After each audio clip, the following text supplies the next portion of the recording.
Mês de agosto a gente tem trabalhado uma série de mensagens, a série de mensagens Os 10 Mandamentos, e a gente encerra hoje essa série de mensagens com o 10º mandamento. Então a gente vai abrir o texto de Êxodo capítulo 20, e a gente vai fazer a leitura do primeiro versículo ao versículo 17, e eu espero que você já tenha decorado os 10 mandamentos, viu? Estou o mês todo fazendo a leitura para você gravar, para você decorar. Estou forçando a barra com vocês. Então, depois do culto, eu vou ficar ali tirando prova. Vocês só vão poder sair se vocês tiverem decorado os 10 mandamentos, viu? Pedir para a junta diaconal fechar a porta, fala os 10 mandamentos, pode sair, senão não vai sair não. Êxodo capítulo 20, do primeiro versículo ao versículo 17, nós faremos a leitura do texto sagrado. E pediremos a Deus graça para Ele falar ao nosso coração.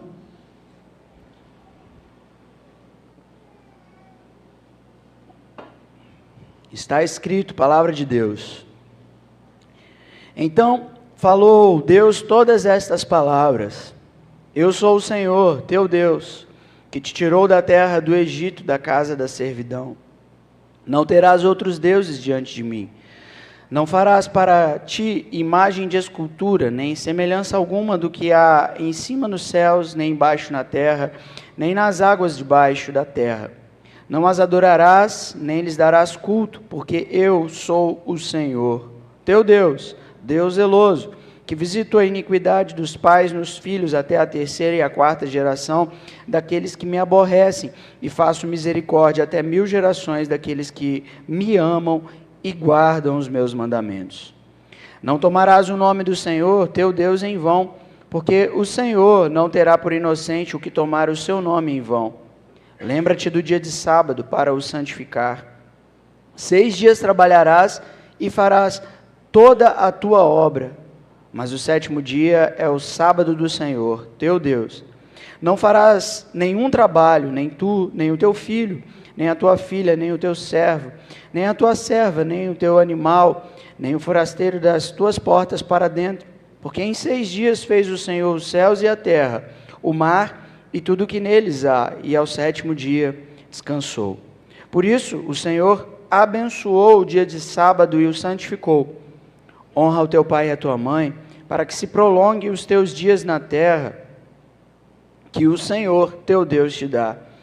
Não matarás, não adulterarás, não furtarás, não dirás falso testemunho contra o teu próximo, não cobiçarás a casa do teu próximo, não cobiçarás a mulher do teu próximo, nem o seu servo, nem a sua serva, nem o seu boi, nem o seu jumento, nem coisa alguma que pertença ao teu próximo.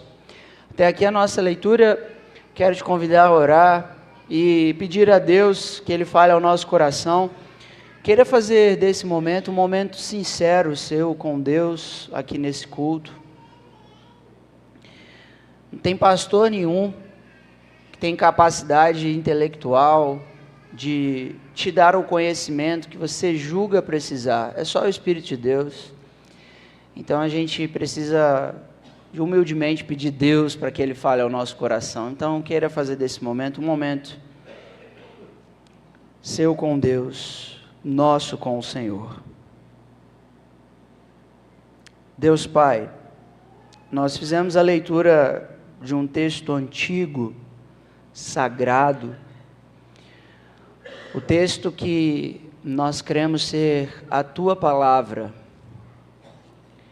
e não há capacidade humana para interpretar esse texto sem uma ação da Tua misericórdia, a ação do Teu Espírito. Pode até existirem intérpretes, pode até existirem estudantes da Tua lei e da Tua palavra, mas aqueles que recebem a Tua palavra no coração como uma semente a frutificar, são aqueles que o Senhor abre o entendimento. A gente precisa disso aqui. Que o Espírito do Senhor abra o nosso entendimento para o conhecimento da Tua palavra, para que ela dê fruto para o louvor da glória do Teu nome. Eu te peço essas coisas junto dos meus irmãos, em nome de Jesus. Amém. Bem, ao longo desse mês de agosto, nós temos aprendido sobre as nossas obrigações com relação a Deus, com relação ao nosso próximo, com relação à sociedade. Temos aprendido com a palavra de Deus, com a vontade de Deus, resgatando o ensino dos 10 mandamentos, tão precioso, tão importante para as nossas vidas. E aqui hoje a gente tem o versículo 17, o 10º mandamento. E o que o 10º mandamento não proíbe, de imediato a gente precisa dizer. O 10º mandamento não proíbe desejar. Não. O mandamento do Senhor não está proibindo o nosso desejo. O Senhor nos fez criaturas com desejos. Nós desejamos, nós temos desejos, isso é intrínseco à humanidade, faz parte do aspecto criacional. Deus nos criou seres que desejam, por isso nós temos desejo, e o mandamento não é contra esse aspecto criacional. Deus não vai contra Ele mesmo. O que Deus criou é bom, como as Escrituras dizem. Gênesis capítulo 1 e 2, tudo que Deus fez é bom. Então Deus fez o ser humano com desejos, e isso é bom. Mas o mandamento proíbe outras coisas. A gente vai ver no budismo, por exemplo, que o budismo ensina que a causa de todo o sofrimento é o desejo que nós temos. Então, a causa do sofrimento é porque nós desejamos alguma coisa. E a alternativa do budismo para romper com o sofrimento é você não desejar nada. Então, você não deseja nada, que então você se livra do sofrimento. Porque isso é o que te causa sofrimento. Essa é a visão do budismo. Isso é diferente do ensino bíblico, do ensino cristão, em que o desejo faz parte do aspecto criacional. A Bíblia ensina que nós desejamos, e isso faz parte da nossa vida. Agora, a perspectiva bíblica ou cristã a respeito do desejo é diferente do que o homem comum possui. O homem secular, ele deseja para consumir, deseja para adquirir. O homem cristão, ele deseja para poder salvar, ele deseja para poder dar. A gente vê Paulo dizendo as palavras do Senhor Jesus que é melhor dar do que receber. Então, o desejo cristão é um desejo redimido, transformado, moldado pelas Escrituras. A gente pode estar aqui, sentado na igreja e vendo o Leozinho ali com a cadernetazinha, com a caneta, e a gente pode olhar para aquela caneta e desejar uma caneta igual àquela. Não é um problema a gente desejar uma caneta igual àquela. Então a gente vai trabalhar para ter uma caneta igual àquela. 6 dias a gente vai trabalhar para ter aquela caneta. Não há um problema nisso. A gente pode ver a camisa de um irmão e achar bonita, achar legal e falar, olha que camisa bonita. A camisa que o Rafa, o presbítero Rafa, estava aqui hoje, muito bonita, verde, presbiteriano, um presbítero presbiteriano com a camisa verde aqui. Cara, eu quero uma camisa igual a essa. João Arthur também, que bonito. Então a gente vai trabalhar 6 dias para ter uma camisa dessa. A gente não tem problema com isso. A gente pode ver um carro de um irmão, achar o carro bonito, sabe? Que carro legal. Eu vou trabalhar 6 dias. Eu vou me esforçar, me empenhar, vou usar as minhas habilidades para eu ter esse carro. Uma casa nova, um espaço diferente na nossa casa. Esse mandamento não proíbe isso. A gente trabalha 6 dias com as nossas habilidades para ter essas coisas. O nome disso é emulação. A gente se inspira para ter aquilo que a gente vê. É legal, a gente está vendo alguém conquistando, e a gente fala, poxa, eu queria ter também. E aí, então, essa inspiração vai fazer com que a gente se empenhe, a gente trabalhe para ter. Isso é emulação, é diferente de inveja. A inveja faz a gente causar o mal para ter aquilo que o outro tem. A cobiça tem a ver com esse desejo. É a gente desejar o que o outro tem. A emulação, ela te deixa motivado a trabalhar para você ter algo melhor. Então, se você vê alguém tendo conquistas, sabe, e você fala assim, cara, eu vou trabalhar também, eu vou me dedicar para ter também. Isso não é proibido no mandamento, o nome disso é emulação. Mas existe um perigo aqui, que é uma linha tênue, né? A gente pode começar a desejar, a ver que alguém está prosperando, a gente vê um carro bonito de um irmão, uma camisa, um relógio, coisas desse tipo, e então a gente passa não apenas desejar ter uma camisa, mas ter aquilo que o outro tem. E aí então o mandamento surge para nós. O tema dessa mensagem é a cobiça, Êxodo capítulo 20, versículo 17. É um mandamento que guarda o nosso coração, que faz com que o nosso coração seja guardado. Esse mandamento, ele não é um ensino para o que nós fazemos. O 10º mandamento, ele não é um ensino dirigido ao que nós fazemos, mas ao que nós desejamos. Diferente dos outros 9 mandamentos que nós temos. Não tem a ver, portanto, com aquilo que você faz, mas tem a ver com aquilo que você deseja. E esse mandamento vai ensinar a gente a olhar para dentro hoje. Então, mais do que olhar para a pessoa que está sentada aqui, a gente tem esse mandamento para o interior da pessoa que está sentada aqui. Porque os 9 mandamentos que nós temos, eles são possíveis de se provar que você os guarda. Agora o 10º não.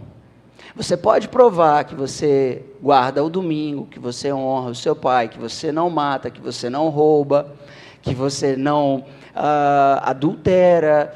Você pode provar todas essas coisas. Agora, o 10º mandamento, ele passa pelo tribunal de Deus, porque só Ele sonda o coração. Eu não conheço o coração de vocês, como vocês não conhecem o meu coração. Esse é o mandamento que a gente passa pelo tribunal do Senhor. Ele não é dirigido também, é importante pensar isso, aos ímpios, sabe? Aqueles assassinos que a gente vê na TV e fala assim, eu não sou como aqueles. Aqueles que cometem adultério e a gente fala, eu não sou como aqueles. Esse mandamento não é também para aqueles que a gente olha e fala assim, eu não sou como aqueles que mentem, aqueles hipócritas. Eu não sou. Esses mandamentos são para as pessoas boas, para as pessoas perfeitas que vêm à igreja todo domingo e que guardam os mandamentos. Por quê? Porque esse mandamento ele é direcionado, ele é dirigido ao seu coração. Mais do que as coisas que você pratica ou deixa de praticar, ele vai no mais íntimo do seu coração. Não cobiçarás. É um mandamento dirigido, então, aos crentes, aos que se julgam bons, aos que dizem não matar, roubar, adulterar e mentir.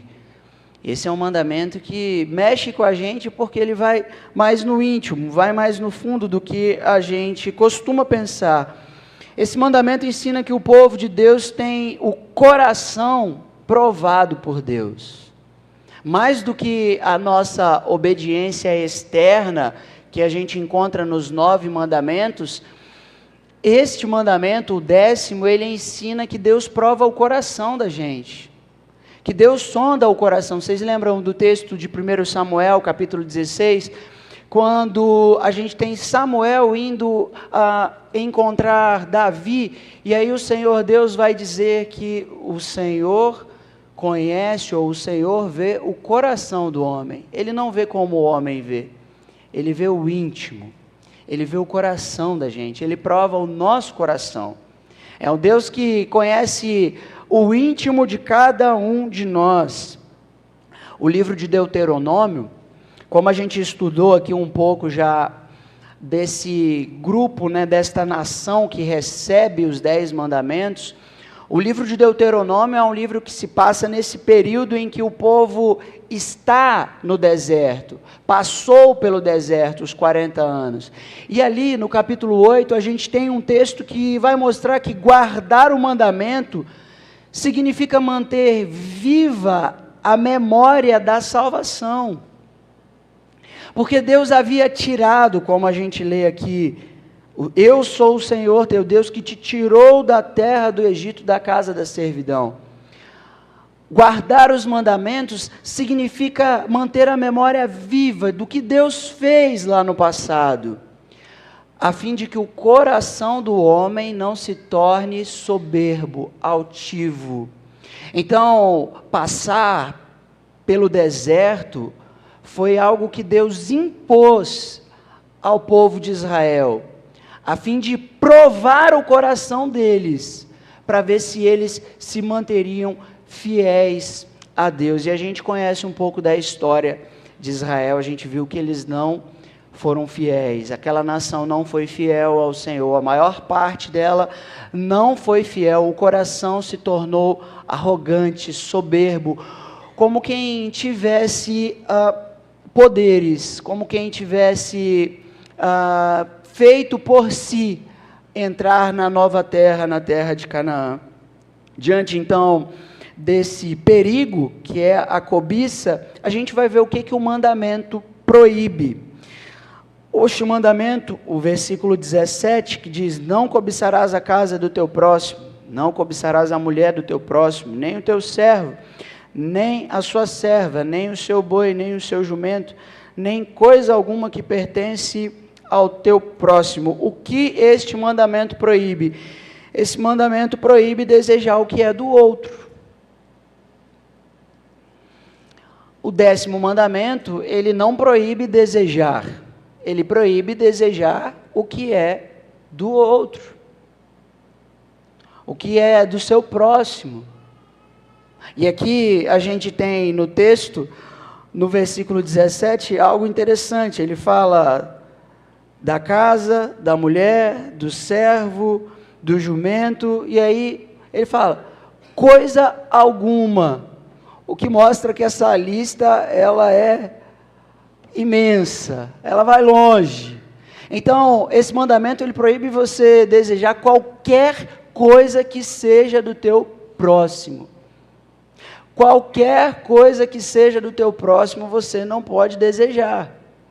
É indevido desejar a beleza do teu próximo. Tem gente mais bonita que a gente, né? É difícil isso, né? Às vezes você vê e fala assim, queria ser bonita assim. A gente não pode desejar o que é do teu próximo. É o que o texto proíbe e ensina. Cobiçar é desejar o que é do outro, então. O desejo não é proibido. O que é proibido é desejar o que é do outro. Isso é a cobiça. É o que o texto vai proibir, o mandamento vai proibir. É diferente de apenas você desejar algo. É você desejar algo de alguém. Esse é o problema da cobiça. E nós podemos provar, como eu disse, que guardamos os 9 mandamentos, porque são mandamentos externos. Não matar, não roubar, essas coisas a gente prova que a gente não faz. Agora, o 9º mandamento, o da cobiça, esse é mais profundo. Com esse daí o buraco é mais embaixo. Você quer ver como que a gente percebe isso? A nossa natureza é uma natureza que está sempre pronta para cobiçar. Do berçário ao ambiente de adultos, faz parte da natureza cobiça. Você entra num berçário, você tem lá 4, 5 crianças sentadinhas, até que uma pega um brinquedo. O que as outras vão fazer? Me dá que é meu. É a natureza. Os irmãos estão lá piquititinho dentro do quarto, está todo mundo de boa. Você dá uma coisa para um, o outro vá porque quer tomar da mão, não é assim? Do berçário ao ambiente de trabalho. A gente não pode ver alguém tendo uma promoção que o coração da gente já fica um tanto mexido. A gente não pode ver, talvez, colega nosso arrumando uma namorada, a gente que está solteiro aí, está vendo os nossos colegas, as meninas, arrumando namorado, você fala assim, poxa, mas queria eu ter um namorado, queria eu ter uma namorada, tiver a promoção de alguém, e aí fala assim, pô, mas eu que tinha trabalhado tanto para isso, por que o outro está recebendo? Do berçário ao ambiente de trabalho, ao nosso ambiente de amizades, a gente não pode ver alguém conquistando alguma coisa que a gente tinha vontade de ter, E aí aquela pessoa então passa a possuir, e aí você fala assim, cara, mas era eu que queria ter isso. Isso faz parte da nossa natureza. Você já se sentiu decepcionado de ver alguém conquistando alguma coisa, recebendo uma promoção? Você já ficou assim, sentido? Já mexeu com seus sentimentos, assim, daquele tipo de sentimento que você fala assim, cara, eu estou com raiva, mas eu não sei porquê, a pessoa não fez nada para mim, só porque talvez você vê a aparência dela, o cabelo, ou você vê a aparência dele, o porte dele é mais legal do que o seu, e aí a pessoa chega, chama a atenção, aquilo mexe com você, o talento que a pessoa tem dentro da empresa, no ambiente de trabalho, ou a intelectualidade da pessoa, você olha e vê que aquela pessoa tem mais, aquilo já te deixou com raiva, já mexeu com os seus sentimentos, sem ela ter feito nada para você, simplesmente por ela ser ou ter mais do que você, aquilo que você gostaria de ter, tem a ver com esse mandamento. Isso é quebrar esse mandamento, esses sentimentos que mexem com a gente. Isso acontece dentro da igreja.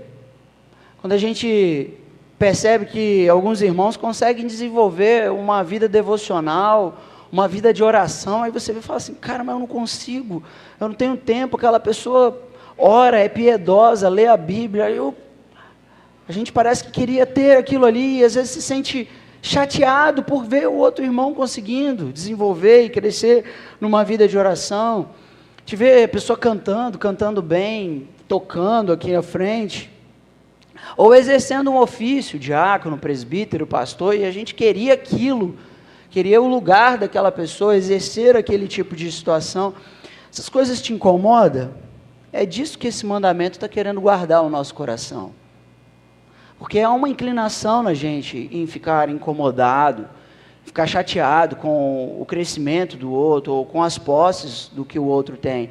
Então esse mandamento ele vai fazer com que a gente se guarde de quebrá-lo, de trazer o que é mal para nós, de trazer prejuízos para nós por quebrá-lo. Tiago capítulo 4, se você puder abrir o texto, a gente vai fazer a leitura do primeiro e segundo versículo e ver um pouco da importância disso. Tiago capítulo 4, os versículos 1 e 2.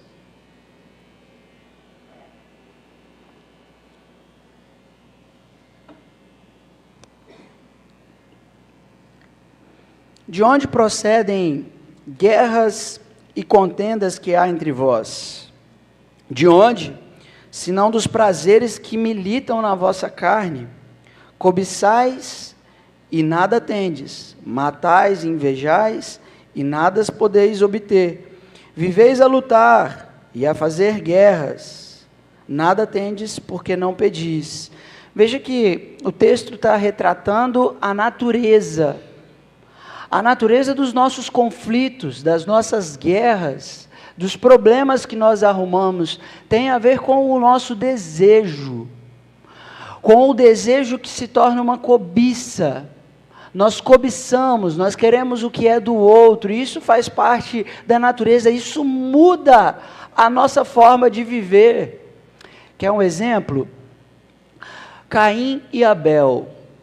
Ao ver Caim, a oferta de Abel, e que aquilo havia agradado ao Senhor, o semblante de Caim foi transformado. Vê como que isso mexe com a gente? Abel não fez nada contra Caim, mas o próprio semblante dele foi moldado por aquilo que ele sentiu por ver o irmão, por ver o próximo, tendo êxito no que ele fazia e que era agradável a Deus. Daí então, de uma cobiça, de um mau desejo no coração, um assassinato, uma contenda. Surge então dentro do coração da gente esse mal que acarreta outros males para o ambiente onde a gente vive. A carta de Paulo aos Colossenses, no capítulo 3, o versículo 5, vai dizer que a cobiça é uma forma de idolatria. é uma maneira de idolatrarmos, é a quebra de um outro mandamento. A gente vive num contexto de excesso de consumo, a gente está sempre consumindo um pouco mais, sempre um pouco mais, a gente sempre quer um pouquinho mais. Nós somos de uma geração que cultua a novidade, tudo que é novo para a gente aguça, mexe, de maneira que a gente quer ter. Assim são as nossas crianças. A gente liga a TV num canal em que está passando desenhos, e ali a gente tem as propagandas da Barbie, do Hot Wheels e tantas outras coisas que fazem com que as nossas crianças queiram mais. Elas nem sequer lembram que elas já têm um carrinho, que elas já têm uma boneca, mas elas querem mais, um pouco mais, e desejam mais e mais. A gente faz parte de uma geração de consumo, de querer mais. Zygmunt Bauman, ele vai dizer que a função da cultura não é satisfazer as nossas necessidades, mas criar outras. A propaganda está sempre gerando uma necessidade para a gente. A gente está consumindo, mas a gente nunca se satisfaz do que a gente consome. A gente está precisando de mais, a gente está querendo demais. E eu preciso dizer, o meu avô não viu o que a gente está vendo. O meu avô, eu lembro que ele disse uma vez, que ele dizia para a vovó o seguinte: Elisa, não vá à casa dos vizinhos, porque tem um sofá diferente, tem um móvel diferente, você vai querer gastar dinheiro. Sabedoria do meu avô, né? Por isso que eu não levo Letícia nas visitas. Brincadeira. O meu avô não viu o que a gente está vendo. A gente tem um celular na mão e a gente vê tudo da vida do outro. A gente vê o pessoal viajando, a gente vê o pessoal comprando, a gente vê o pessoal gastando, a gente vê o pessoal feliz. A gente vê o pessoal feliz na internet. Isso mata a gente, porque a gente também quer ser feliz. A gente quer ter também aquelas viagens, a gente também quer consumir, a gente quer um pouco mais. A gente não consegue ver o que a gente tem quando a gente está com o celular na mão, passando e vendo o que os irmãos estão tendo, o que os irmãos estão sendo. Então, um pouco mais, um pouco mais. Essa é a geração em que eu e você estamos inseridos e buscamos constantemente gastar e ter mais. Você quer ver como que a gente quebra o mandamento? A gente quebra esse mandamento com um cartão de crédito, gastando mais do que a gente ganha, comprando mais do que a gente pode ter, do que a gente precisa ter.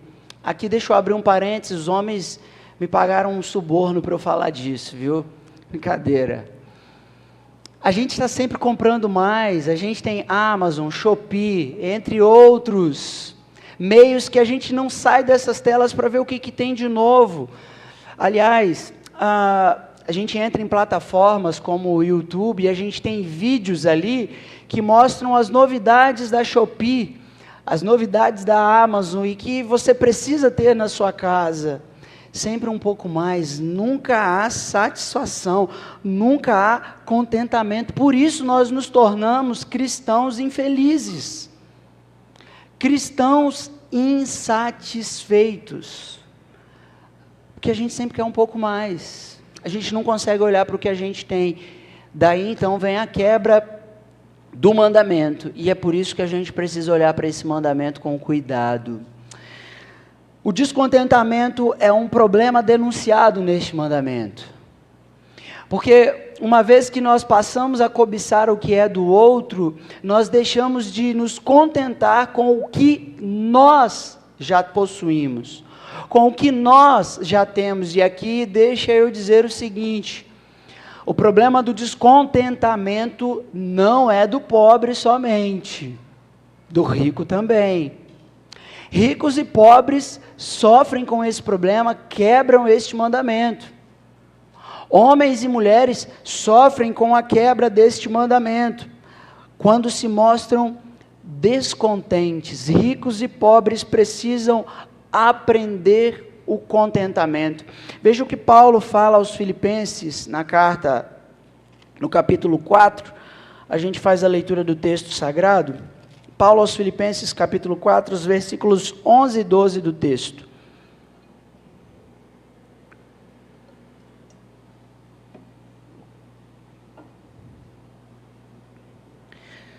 Carta aos Filipenses, o capítulo 4, os versículos 11 e 12, Paulo diz: digo isto, não por causa da pobreza, porque aprendi a viver contente em toda e qualquer situação. Tanto sei estar humilhado, como também ser honrado. De tudo e em todas as circunstâncias já tenho experiência, tanto de fartura como de fome, assim de abundância como de escassez. Paulo precisou aprender. O que eu quero que você lembre aqui? Que o contentamento é algo que a gente aprende. Guardar o 10º mandamento é algo que a gente precisa aprender. Não é que a gente já nasce com isso. Não é que a gente já nasce sabendo ser contente. Não é que o contentamento é uma virtude ou um dom. Não, o contentamento é algo aprendido. Aprendi a estar contente na pobreza, aprendi a estar contente na riqueza, seja na abundância, seja na escassez. A gente precisa aprender a lidar com essas coisas, ricos e pobres. Porque ambos, tanto ricos quanto pobres, podem experimentar a insatisfação, o descontentamento, a quebra deste mandamento, portanto. Veja que a fartura, meus irmãos, é uma bênção, não é verdade? A gente se agrada e se alegra demais. Quando a gente tem as nossas festas aqui, aí tem um churrasco, tem carne, os homens fazem churrasco, sobra carne, é joia demais. É bom demais a fartura. A gente se alegra e se agrada com isso. A fartura é algo bom, é uma bênção quando a gente experimenta a fartura. Mas a fartura ela pode levar à falta de consciência da pobreza espiritual, que é o que o Senhor Jesus vai ensinar no Evangelho de Lucas. Que a riqueza faz com que homens deixem de serem felizes, bem-aventurados por saberem o quanto são pobres espiritualmente. Há muita gente rica que não reconhece a sua pobreza espiritual. A gente aprende com o texto de Provérbios 27:7, que a fartura, a abundância da satisfação faz o homem pisar no favo de mel.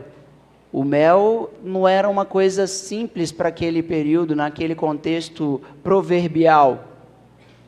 É como se dissesse assim, quando você está na fartura, você pisa a picanha, você despreza aquilo que é bom. Porque é fartura, porque é abundância. Agora, o texto vai dizer que na pobreza, na escassez, até o que é amargo é doce para o pobre.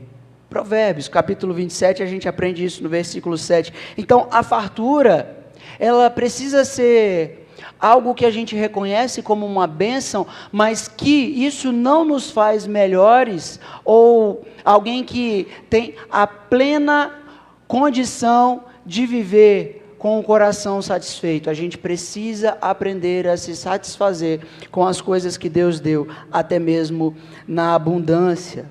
A fome, por outro lado, ninguém considera uma bênção. Quem considera a pobreza como uma bênção está ficando lelé, o tico não está batendo com o teco. Tem um monte de médico aqui que a gente pode te encaminhar para você tratar. Porque ninguém reconhece a pobreza como uma bênção. Ninguém reconhece a escassez como uma bênção. É algo que a gente sabe que faz sofrer. A pobreza é algo que torna o coração de muitas pessoas endurecido. torna o coração das pessoas insatisfeito, rancoroso, amargurado. Então, tanto uma coisa quanto a outra requer de nós essa dependência de aprender o contentamento. Porque na fartura, na bênção, a gente precisa cuidar do coração, a fim de que ele não se torne soberbo, a fim de que a gente ache que a gente é abençoado demais para não depender de Deus espiritualmente. Assim como na fome, a gente precisa aprender que é no deserto que a gente é provado. Deus prova também os pobres na sua pobreza, prova o coração da gente na escassez. Paulo foi provado na escassez, como foi provado na abundância. E ele precisou aprender a lidar com ambas as circunstâncias. E aqui nós não romantizamos, tá, a pobreza, nós lamentamos diante dela.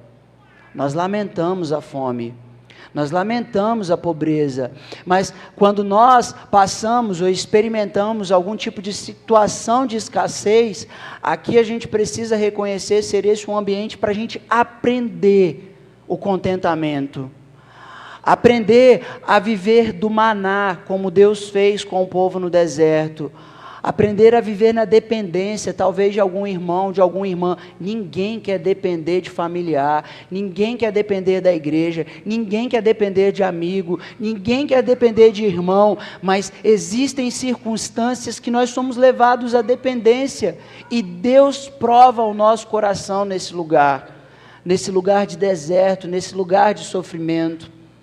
Então a gente precisa aprender a se contentar com a ajuda que a gente recebe e saber que vem de Deus o maná, que vem de Deus aquela provação.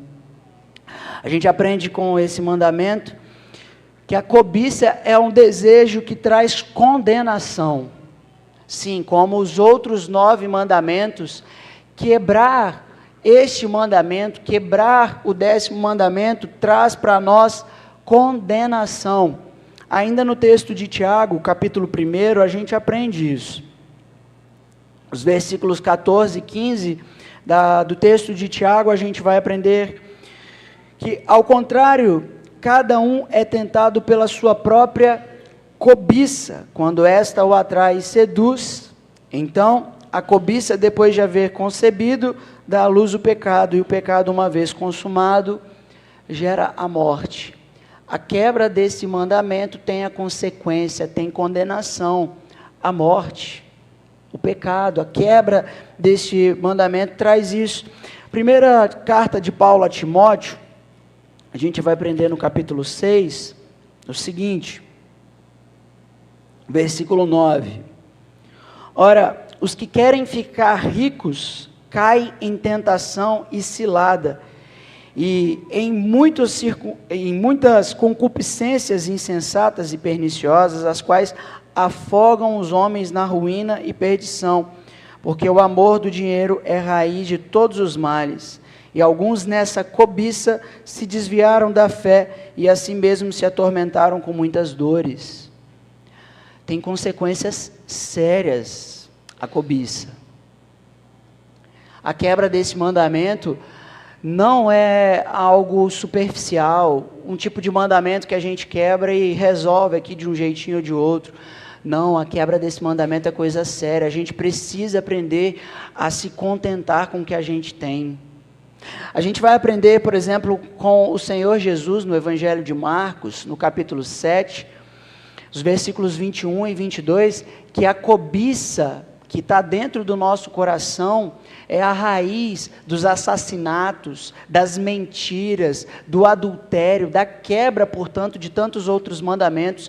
Jesus está ensinando o quão sério é este pecado que faz parte da nossa natureza, que está dentro do coração de cada um de nós. Jesus está dizendo que existe no coração de cada um de nós uma raiz que gera o mal. Essa raiz é o pecado da cobiça, que o apóstolo Paulo vai dizer na primeira carta aos Coríntios, capítulo 6, versículos 9 a 10, ele vai colocar ao lado de assassinato, e outras quebras de mandamento, ele vai colocar a cobiça como entre aqueles que impedem o homem de herdar o reino de Deus. Assim também a gente vai aprender com Paulo escrevendo na carta aos Efésios, no capítulo 5, versículo 5. A cobiça, aquele que pratica a cobiça, não herda o reino de Deus. A consequência para o seu pecado é a morte. Então, a gente olha para esses males, aquilo que impede a gente de herdar o reino de Deus, aquilo que leva a gente a cometer outros pecados, como por exemplo, a gente aprende com a história no livro de Josué, Acã, quando ele desejou ter o ouro que não era para ele. Então ele desejou, cobiçou aquele ouro que não era dele, e ele foi lá e roubou aquele ouro. A condenação para aquilo, para aquela atitude, foi a morte. A cobiça leva a gente a cometer outros pecados. Como a gente vê Davi andando ali no terraço da sua casa, do seu palácio, olhando a mulher do próximo, desejando a mulher do próximo, trazendo-a para o palácio, deitando-se com ela, matando o seu próximo por causa daquela relação. A cobiça é uma desgraça. Por isso é importante você cuidar do seu coração. Porque é um desejo que surge pequeno, e você o alimenta, você o concebe. Então daqui a pouco você está praticando outros pecados, quebrando outros mandamentos, porque não guardou o coração, porque não cuidou do coração, porque não fez como o apóstolo Paulo, aprendeu a se contentar com o que Deus te deu hoje, quis um pouco mais, quis mais do que o outro, quis o que era do outro, porque não guardou o coração, não aprendeu a se contentar com o pouco ou muito que Deus te colocou. É importante olhar para o mandamento, a fim de guardar o coração, e veja como que a tábua, o mandamento foi dado, como a gente viu, escrito pelo dedo de Deus, ele começa e termina. É curioso demais, porque a gente tem, então falou Deus todas essas palavras: eu sou o Senhor teu Deus que te tirou da terra do Egito, da casa da servidão. O Deus que fez algo extraordinário tirando Israel do Egito. Começa assim o texto, e ele termina dizendo que os nossos olhos estão sobre um jumento. Termina dizendo que a gente está desejando um jumento do próximo. A gente esquece da obra salvadora de Deus e começa a olhar para o que o outro tem. É por isso que a gente quebra o mandamento, porque a gente deixa de observar o que Deus tem feito por nós. A gente tem deixado de lembrar o que Deus fez para tirar a gente dessa condição de trevas malditas e de escravidão maldita, e então a gente começa a olhar para o brinquedinho do outro, a gente começa a olhar para o carro do outro, para a mulher do outro, para a conta bancária do outro. E isso nos coloca na condição de quem está quebrando o mandamento. A razão do 10º mandamento, para ele ser o 10º, é para mostrar para a gente o quanto é importante guardar o nosso coração, porque a gente vai desejar coisas mesquinhas, e quebrar o mandamento de Deus, do Deus que te tirou da terra do Egito. A gente começa a desejar coisas pequenas, como eu disse, isso faz parte da nossa natureza. Quem trabalha com crianças, vê como que as crianças lidam. Você não pode dar nada para o outro. Se uma criança entra com um brinquedo na igreja, as outras crianças querem pegar, querem tirar. Isso é da sua natureza. É da natureza dos filhos de Adão. Nós cobiçamos, nós queremos o que é do outro, quebramos o mandamento e fazemos o que é o mal por causa disso. A quebra desse mandamento revela o nosso egoísmo, o quanto a gente é voltado para nós mesmos. E por isso, aquilo que Jesus disse, que nós guardamos o mandamento, amando a Deus e amando o nosso próximo. Quando nós desejamos o que é do outro, nós estamos mostrando o quanto nós não amamos ninguém, senão a nós mesmos. Estamos quebrando o mandamento do Senhor. E quando nós quebramos esse mandamento, nós quebramos também o primeiro mandamento, porque é impossível alguém que diga eu amo a Deus e não ama o seu próximo. O texto de João nos diz isso. É impossível alguém que diga que ame a Deus, mas que vive cobiçando as coisas do próximo. É impossível amar a Deus cobiçando o que é do outro. Por quê? Porque se você quebra esse mandamento, o outro também você está quebrando. Porque isso revela o seu descontentamento em Deus.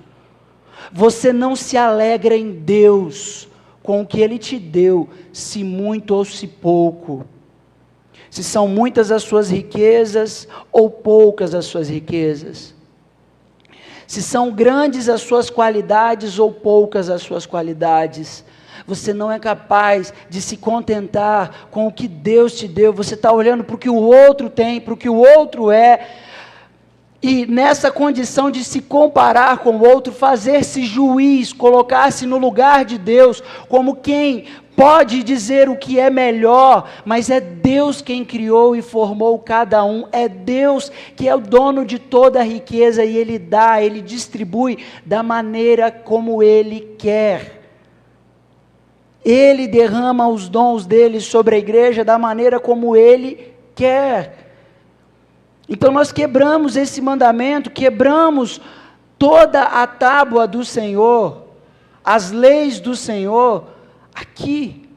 Porque o que Deus está querendo não é obediência externa. Esse mandamento ensina-nos que Deus quer a obediência do coração de cada um de nós.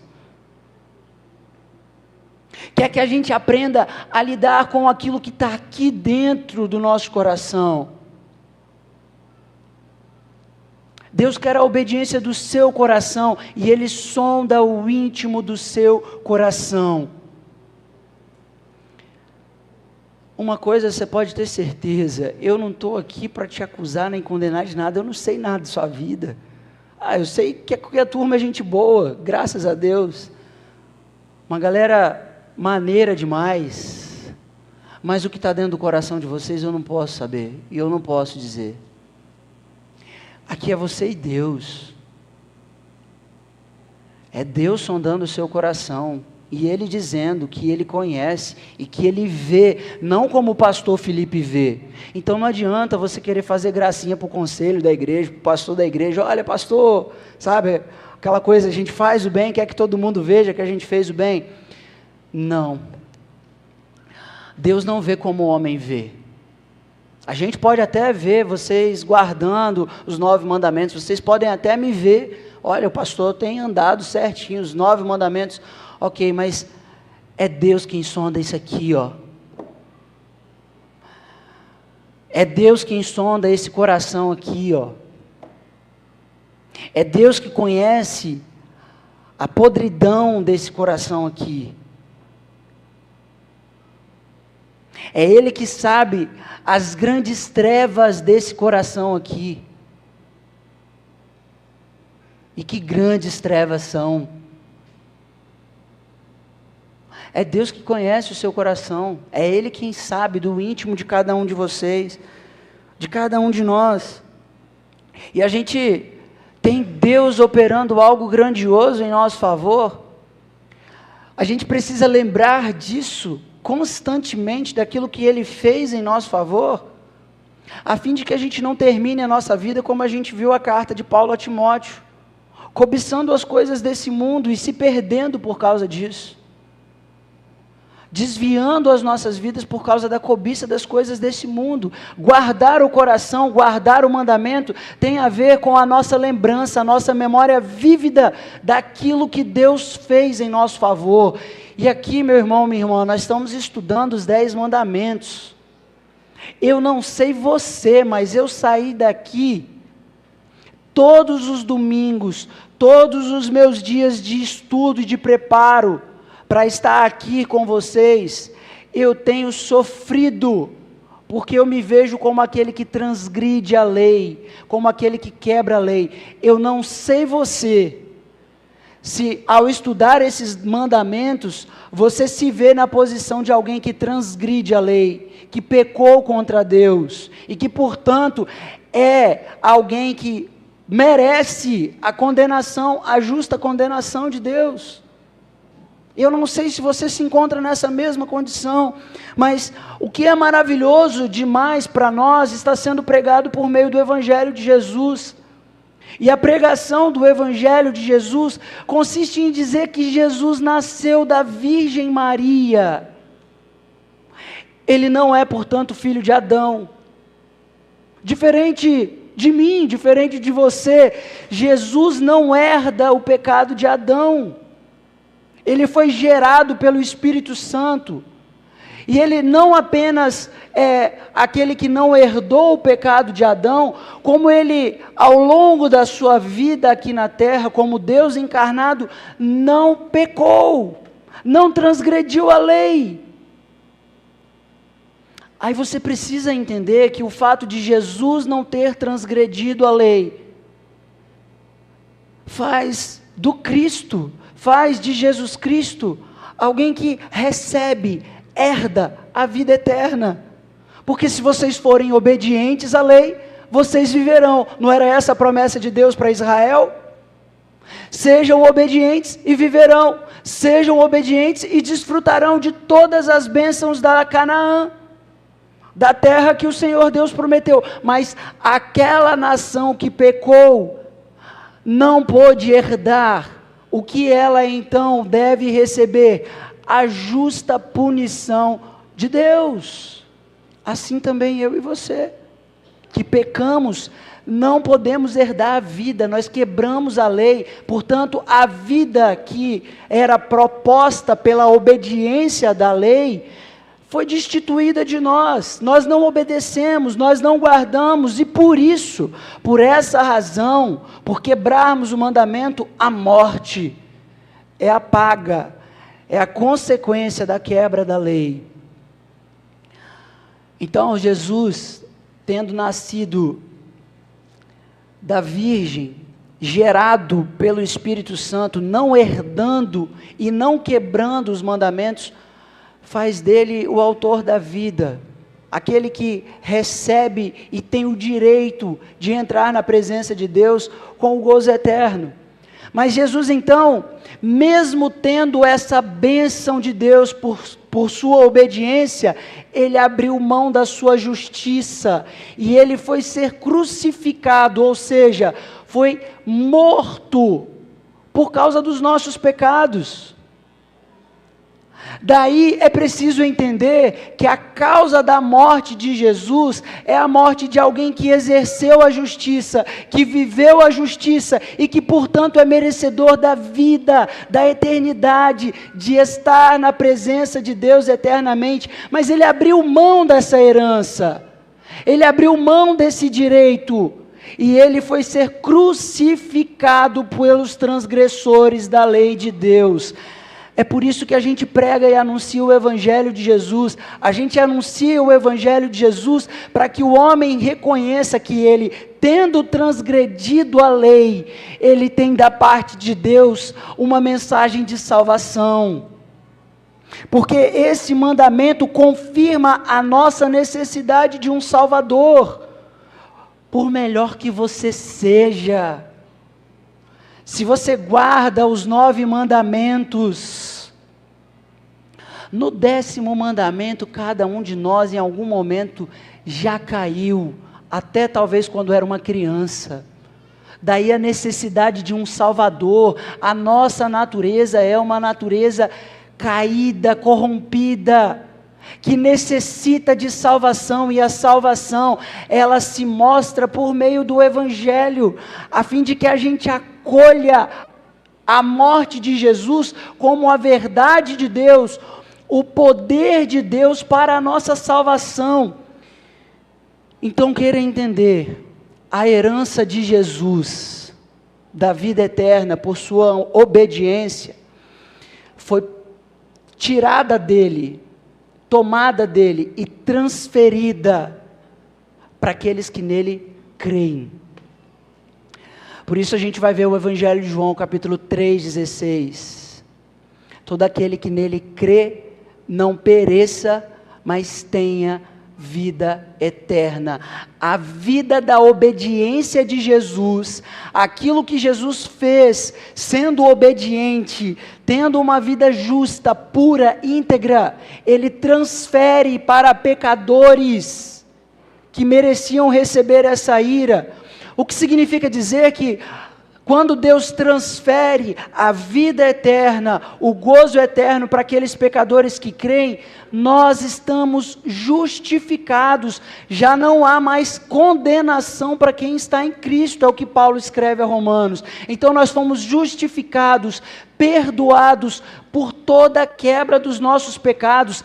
Isso é receber Jesus como Senhor e Salvador da vida, é acolher a verdade do Evangelho que nos justifica diante de Deus, significando dizer que todos os nossos pecados, a cobiça do nosso coração e a quebra de qualquer outro mandamento foi perdoada por Deus. Agora a gente pode entrar na presença de Deus humildemente, de joelhos dobrados, dizendo que Jesus é Senhor da nossa vida, somente por causa do Evangelho de Jesus.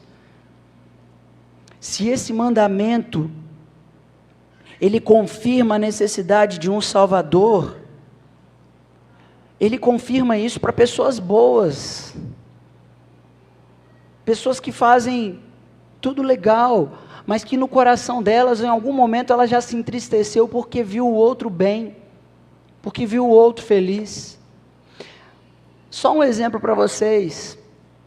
Eu estava no seminário com a Letícia e a Lara, e a gente vivia de oferta que vocês, igreja, o povo de Deus envia. Era difícil o nosso tempo lá. E eu lembro que no comecinho, quando a gente estava no seminário, ali nos primeiros meses, a minha mãe foi nos visitar. E quando ela foi nos visitar, ela levou um vestido lindo para Lara.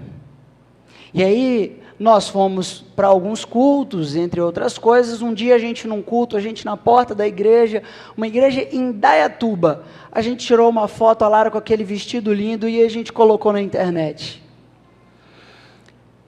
Uma pessoa que enviava para a gente uma oferta mensal, não mandou mais. 1 mês, 2 meses, 3 meses.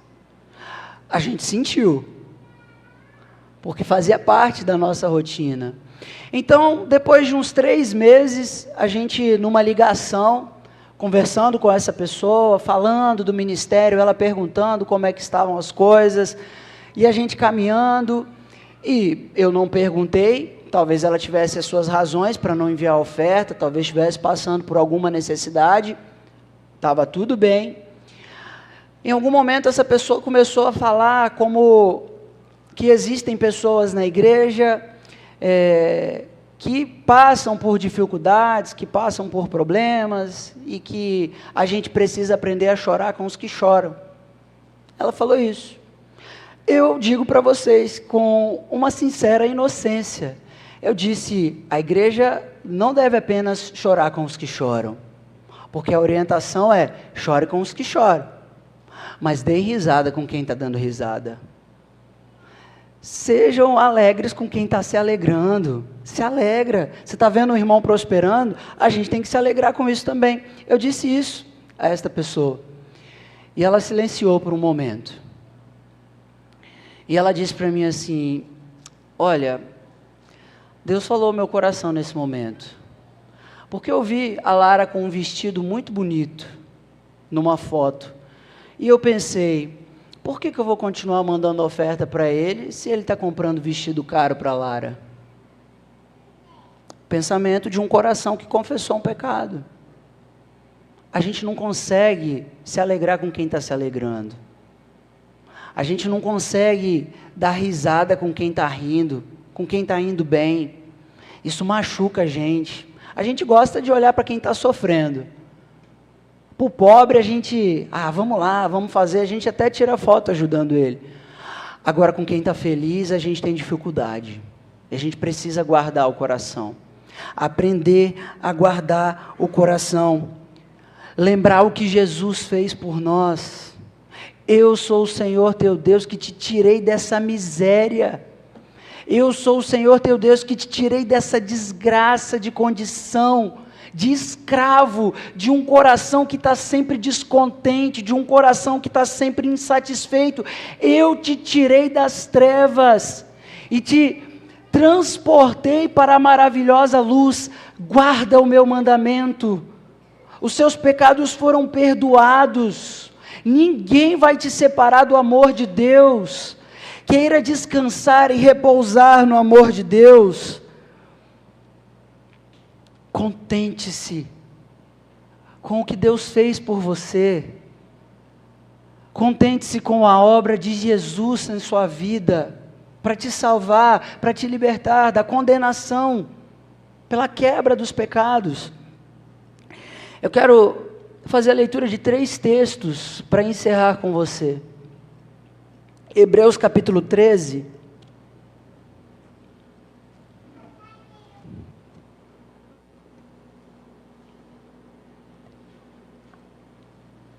Versículo 5. Hebreus, a carta aos Hebreus, capítulo 13, versículo 5. Se você tiver caneta, anota. Se você está com o seu celular, grava isso aí no seu celular. Hebreus capítulo 13, versículo 5. O texto diz o seguinte. Vocês podem fazer essa leitura? Vamos lá. Seja...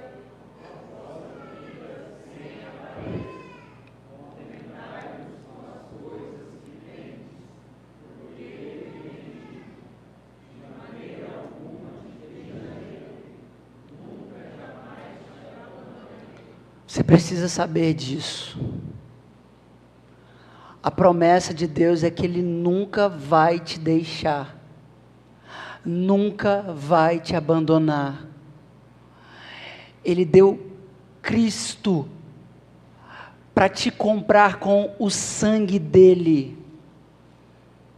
Ele derramou o Espírito para ser o penhor da glória dEle. Ele não vai te deixar, Ele prometeu, Ele não vai te abandonar. Então, contente-se, não queira olhar para as coisas desse mundo e cobiçá-las. Olhe para as coisas que você tem e descanse no Senhor, seja na riqueza ou na pobreza. Aprenda a contentar-se com o Senhor. Isso aqui eu quero que você saiba. A palavra, o verbo para você aqui é saber. Saber que Ele nunca vai te abandonar, nunca vai te deixar. Saiba disso. É preciso saber isso. E assim como a gente viu em Filipenses, capítulo 4, o que Paulo diz, o versículo 11, aprendi a viver contente em toda e qualquer situação. A primeira palavra é saber, a segunda é aprender. Aprenda com a situação que você está vivendo hoje. É boa, graças a Deus. É abundância, que bênção de Deus. Contente-se. Aprenda a contentar-se. É dificuldade. Está difícil a coisa aí. Está apertado financeiramente.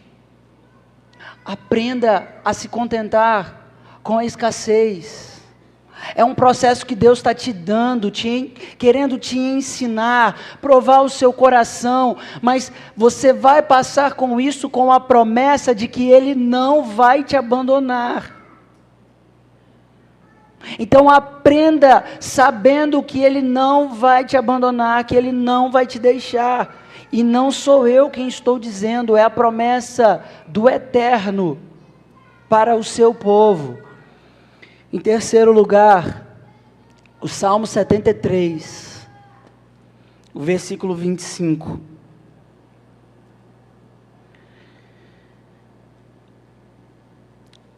Salmo 73, versículo 25.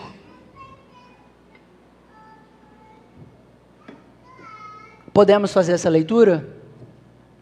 Quem mais?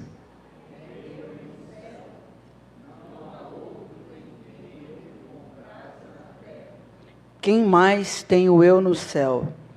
Não há outro em quem eu me compraza na terra. Saber, aprender e desfrutar. Queira desfrutar do Deus que não vai te abandonar. Queira desfrutar mais e mais da presença de Deus, do Espírito de Deus, do ensino de Jesus.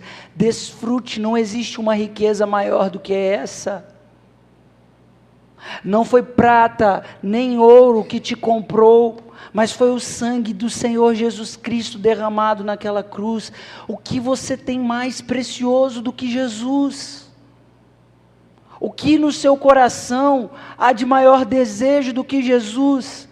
C.S. Lewis traz um ensino muito precioso para nós, quando ele diz que nós somos como crianças, que não sabem reconhecer o valor das coisas. Então, você dá um brinquedinho de madeira para uma criança e oferece para ela uma senha de uma conta milionária, ela rasga o papel e ela quer o brinquedinho. Assim somos nós, olhando para os jumentos dos outros, olhando para os bois, os carros, as mulheres dos outros, as casas dos outros. Assim somos nós, como crianças que olham para coisas que têm valor passageiro e deixam de ver aquilo que é de grande valor, de maior valor para a nossa vida, a vida de Jesus entregue naquela cruz. Nós somos como essas crianças, que falhamos, não porque desejamos muito, mas porque desejamos muito pouco a presença de Jesus. A gente deseja mais as outras coisas do que o Senhor Jesus, mais as outras coisas do que o Espírito Santo. A oração do Senhor Jesus, ou o ensino do Senhor Jesus é: vocês, sendo maus, sabem dar aos seus filhos boas coisas, quanto mais o Pai Celestial, se vocês pedirem o Espírito Santo. A gente precisa saber o que a gente mais precisa pedir a Deus. Mais do Espírito, mais de Jesus, mais da presença de Deus. E assim como o salmista, que mais tenho eu? O salmista que começa dizendo, com efeito Deus é bom, quanto a mim quase me desviaram os pés, porque eu invejava os arrogantes, eles prosperavam, mas num determinado momento ele entra no santuário de Deus e ele vê qual é o fim destes, que possuem muitas coisas, e ao se lembrar, ao saber, ao aprender, ele vai dizer: eu só tenho a Ti, Senhor, eu só tenho a Ti, Senhor. Eu encerro este tempo nosso, esse estudo nosso com os 10 mandamentos, para fazê-lo saber, aprender e desfrutar mais da presença de Deus, enquanto a gente aprende da lei dEle, enquanto a gente sabe mais da lei dEle, a gente pode desfrutar mais da presença dEle. É esse o objetivo dessa série. Fazer com que você desfrute mais da presença de Deus, não que você volte condenado para casa, não que você volte para casa chateado de lembrar e de pensar: nossa, eu tenho quebrado esse mandamento. Você pode perceber, reconhecer que você tem quebrado todos esses mandamentos, mas você precisa sair daqui como uma nova criação, cheio do Espírito de Deus, para dizer: uma nova vida com Deus, porque eu tenho aprendido dEle, eu tenho conhecido mais dEle, para desfrutar da presença dEle. O que você tem mais hoje, ou o que você quer mais hoje? Eu quero te convidar a fazer uma oração, se você pudesse colocar de pé. E olha, simbolicamente, você vai encontrar nas minhas palavras um motivo para essa oração. Deus pediu que Abraão fizesse um altar e sacrificasse o seu filho. E Abraão, em obediência ao que Deus pediu, fez o altar, preparou o altar, levou o seu filho, e Deus proveu um cordeiro. Aquele cordeiro, ele apontava para o sacrifício maior, o sacrifício de Jesus. Eu queria que você considerasse estas palavras, e hoje, você pensasse o seguinte: o que você deseja mais no seu coração? Se não é Jesus, o que tem te causado preocupação, ansiedade, desconforto, descontentamento,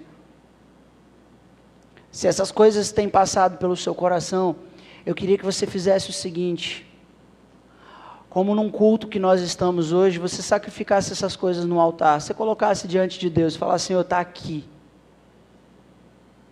eu te entrego, porque eu quero ter só Jesus no meu coração. Eu quero ter aquilo que o Senhor proveu para a minha vida, para a minha salvação. Eu quero ter mais de Jesus. Não quero confiar, nem me alegrar em nada, nem em outra coisa, senão em Jesus. Eu só tenho o Senhor aqui. O que você deseja hoje no seu coração? Queira você colocar diante do altar do Senhor. Feche os seus olhos, para que façamos essa oração.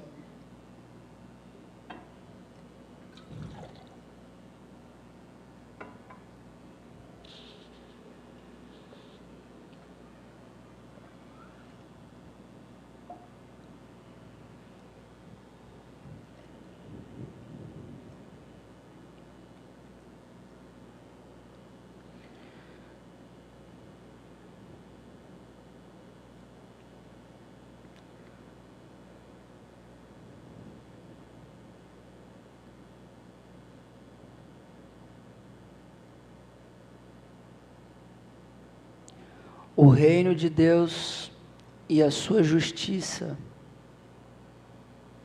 seja isso o que você queira buscar nessa noite. As coisas mais vão ser acrescentadas, porque Ele prometeu.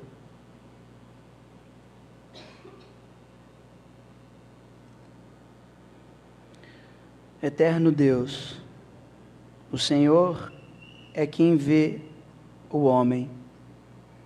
O Senhor é quem vê o nosso coração.